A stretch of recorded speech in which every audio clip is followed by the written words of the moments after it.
Are we in the video game movie renaissance right now, or what? Hi everybody, Anthony here from Awesome Anthony Productions, and today I'm going to give you my review of another surprisingly solid entry into the recent video game movie lineup, Gran Turismo. But before we get started, you know exactly what to do. Please leave a like, subscribe, and ring the bell so you never miss any of my new reviews. Now let's get into it. So yeah, I said it in the very beginning, but I really think we're in a video game movie renaissance right now. I don't believe you.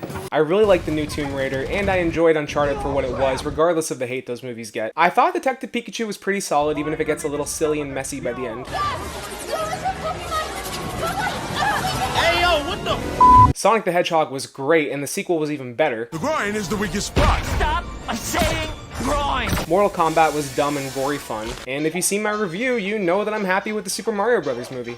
Shameless plug. And I didn't see the Last of Us show, but all I've heard so far were good things, and that's one of my favorite games. Haven't played part 2, and I don't plan on it.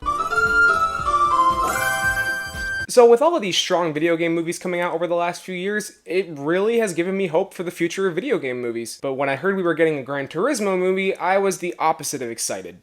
Ugh, this is gonna suck. Expecting another Need for Speed with cardboard cutout characters, a plot that feels like it was written by AI, which is funny because Need for Speed came out in 2014, and bland, uninspired car chase sequences with way too much CGI. And if the filmmakers had decided to create some weird, convoluted plot to turn Gran Turismo into a pseudo-Fast and Furious movie, that probably would have been what this was. But the movie doesn't do that, and instead they decided to adapt the real-life story of Jan Mardenborough. I started playing Gran Turismo on the PlayStation. I didn't have any experience driving anything, and then 8 months later, I'm driving this car at 140 miles an hour. A Gran Turismo superfan who had a chance to join Nissan's GT Academy about a decade ago and became a race car driver because of it. And man, was it the right decision to have the movie go in that direction. After all, who doesn't love a good underdog story? There is no need to fear. Underdog is here. Okay, maybe not that one. Anyway, something I appreciate about this movie is just how grounded and realistic it feels. Director Neil Blomkamp, in my opinion, is always great at keeping things grounded in reality, even with his crazy sci-fi stories like District 9 or Chappie. And that's exactly what the story needed. Someone that would take it seriously and give it the dramatic weight it deserves. There are two kinds of metal in this yard, scrap and art. Turning this into an emotional, endearing, and ultimately uplifting film that hits all the right biopic notes for me, even when it dives into cliches. There's no giant explosions, there's no silly action scenes, there's no dramatic chases that last a ridiculous amount of time and break all the laws of physics, and there's no devastating crashes that main characters definitely should not walk out of, but they do anyways. Yes, we do get the driving and racing scenes.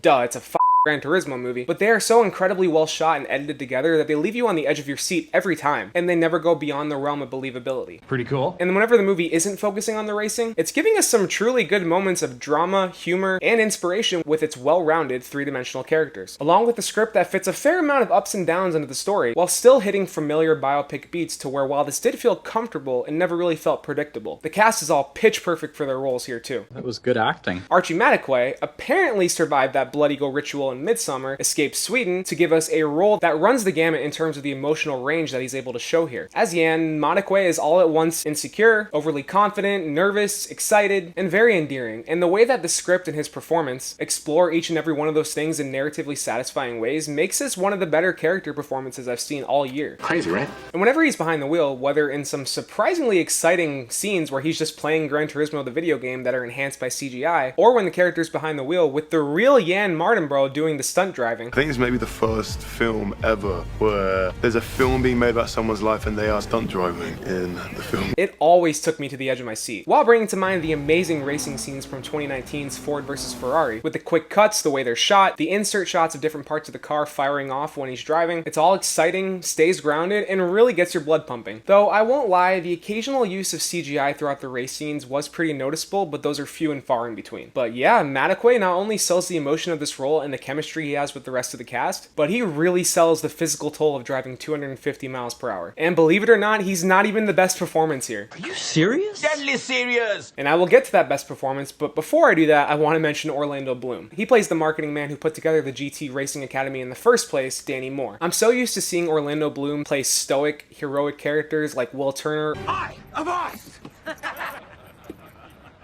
or Legolas. Hey yo, what the So I appreciated him doing a different role here as the over-enthusiastic marketing guy that can put a positive spin on anything and will give anyone their loyalty as long as he's making Nissan happy. It's a contest. The best Gran Turismo players in the world get a chance to compete in professional racing. Moore didn't get too much in the way of development as a character, but Bloom nails the performance and delivers when he needs to. Could have been worse. Side note, the way he pronounces Nissan here is pretty funny. Nissan. Nissan. Okay, now for the best performance in the cast. It's definitely Hopper himself, David Harbour. No shit!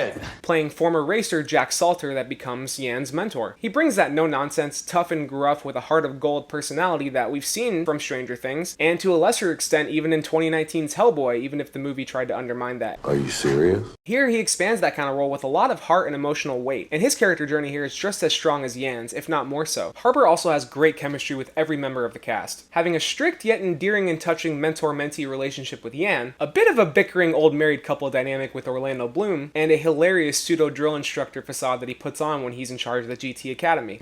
You puked on my lawn. He was definitely great, and exactly what this movie needed to bring that heart and emotional journey across the finish line. The supporting cast is all fine here too, with Jimon Hunsu playing Yan's father, even if his character's disapproval of his son playing video games all the time, and where that emotional journey ends up is really predictable and cliche. Jan, all you do is play video games with some crazy dreams of racing cars. Dad, you're the one that told us to always do something we love. Yeah, we've seen that dynamic 1,000 times over, but Hansu and Madakwe sell it very well, and they bring the emotion that it needed. I will say that another cliched aspect here is Yan's rivalry with the other members of the GT Academy. I won't lie, parts of that felt very forced, though it's something that you can kind of look past because it's nearly impossible to have a movie like this and not have some kind of bully. Even Top Gun Maverick did it. Oh, the bullies are back! These things go with what I said earlier about the movie not being predictable but still being familiar enough to leave you comfortable. There's parts that you may recognize in the story from other biopics and sports movies like this, but never to the point where it's distracting. And the fact that this movie takes Yan up and down with his journey and doesn't just make it a straightforward line from beginning to end like lesser biopics would, definitely keeps it interesting throughout. And this is also helped by Lorne Balfe and Andrew Kaczynski's score. That does just as much to bring you to the edge of your seat as the racing does, while allowing for plenty of room to breathe and absorb when the emotional beats come in. The melody is pleasant. Speaking of sound, the sound design and mixing for the race scenes is absolutely spectacular. When you're in a race, the cockpit is going to be 140 degrees Fahrenheit. G-forces will be twice what an astronaut experiences upon liftoff. And the little touch they added of PlayStation notification sounds every now and then when something pops up on the screen was a nice little touch that I appreciated as a fan. To add on to that, I appreciated the willingness of the filmmakers to lean into the Gran Turismo aesthetic, using certain visual effects, freeze frames, and overlays added to racing scenes that make it feel like that video game come to life. Last compliment?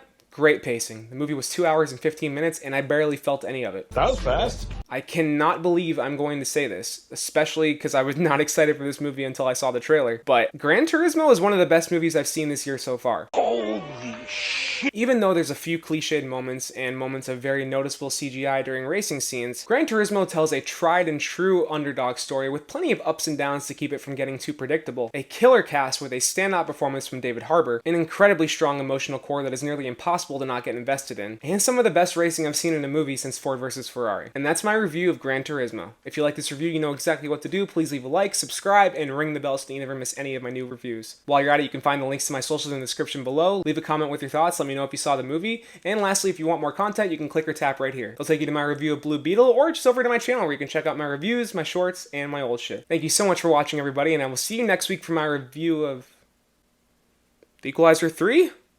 I mean, I haven't seen the other two, but sure, why not? See ya!